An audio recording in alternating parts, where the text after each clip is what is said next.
This work, created by Francis Bacon, titled Painting, was created in 1946 and is approximately 6 feet and 5 inches tall by 5 feet and 2 inches wide.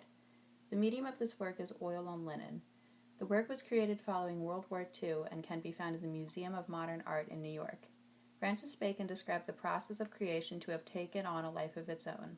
He describes the configurations forming without his intention. This work had previously been intended to depict first a chimpanzee in tall grass and then a bird of prey landing within a field, neither of which are visible within the work.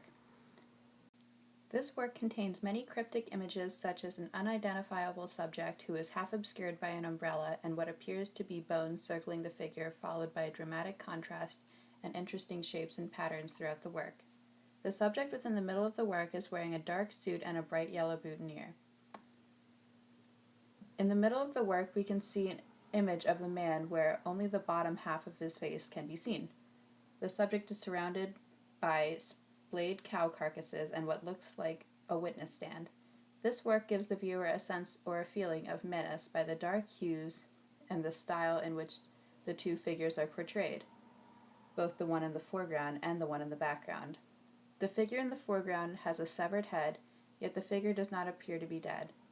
The body position of the figure is calm and relaxed. He is sitting on a darkly colored chair with his arms folded in his lap and his legs crossed. In the background, the second figure directly behind him, the figure with the severed head, is painted very uniquely as well. The second figure appears to be the remains of a cow. This work incorporates many different themes such as man, animal, and the merging of both together. This work instills mystery and awe within the viewer, as well as instilling curiosity and discomfort. This work is titled Study for Portrait No. 7. It was created in 1953 and is approximately 60 inches tall by 46 inches wide. The medium of this work is oil on canvas. Within this work, we are able to see the shoulders and head of an unidentifiable male subject who is wearing glasses, a white shirt, a suit, and a tie. This work has been referred to as businessman or man's head. The subject in this work appears to be screaming directly at the viewer. The subject head is blurred and faint, and the subject is also surrounded by the dark chalk-like background. In the background of the work, we can see a blue curtain hung below from a pink rail shown at eye level. Also in this portrait, we can see lines of white, blue, and red that are angled in a way that frames the central figure. In this work, we can see the heavy emphasis that was put on texture, especially within the subject's mouth and eyes. The feeling that this work elicits is a person who is attempting to be heard, but no matter how hard he tries or how loud he is, he cannot be heard by anyone around him.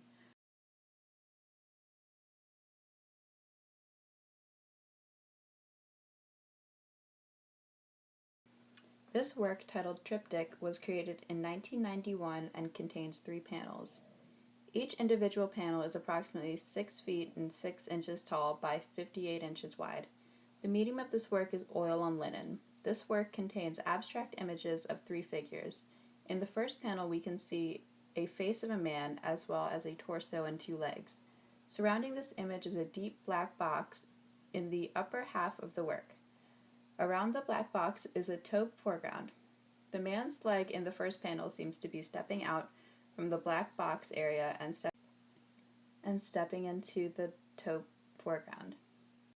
The man's legs in the first panel seem to be stepping out from the black box area and stepping into the taupe foreground. In the second panel, we can see another abstract image of what appears to be body parts of a figure, including feet, legs, and arms. The figure in the second box also seems to be pouring out from the black box and into the foreground. In the final panel, we can see the legs of the subject followed by a portrait of a man's head. The figure in the final panel appears to be stepping out from the black background and into the foreground as well. Something I found unique about this portrait is the symmetry and balance of this work.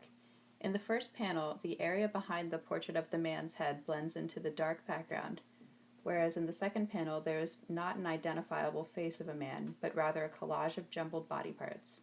However, in the last panel, the area behind the portrait of the man's head is the exact taupe background of the foreground. This abstract quality of this particular work gives me a feeling of curiosity and interest. This work is titled The Study for Portrait Number 4. This work was created in 1956 and is approximately 24 inches tall by 20 inches wide, and the medium of this work is oil on canvas. In this portrait, we can see a man who appears to have a diaphanous scarf over his head, and the figure appears to be asleep. The figure also appears to be wearing a darkly colored suit, which is difficult to see against the pitch black background. The composition of this work contains much contrast and texture.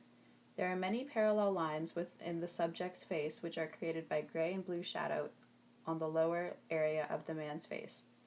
There are lighter shades of lavender, pale yellow, and rose beginning at the subject's eyes and rising up from the dome of the figure's bald head.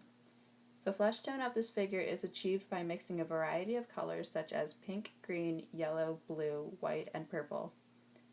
The area that is most highlighted in this work is the subject's nose as well as the subject's closed eyes. The feeling that this portrait gives off is of someone who is trying to remove himself from society and who is searching for inner peace. This work, titled The Study of Heads, was created in 1962. This work consists of 3 panels, and each panel is approximately 14 inches tall by 12 inches wide. The medium of this work is oil on canvas. This work contains 3 portraits of the same person from the neck up.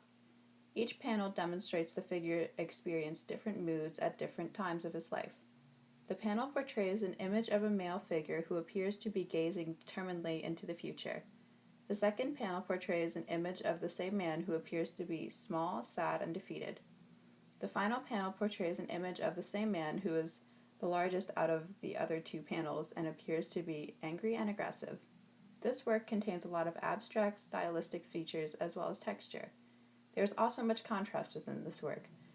The solid black background emphasizes the 3 heads shown within each of the panels.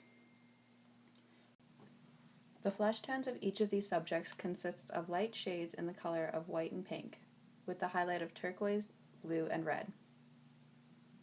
The feeling that I get from this work is a sense of anxiety because of the vastly different emotions portrayed as well as the pitch black background.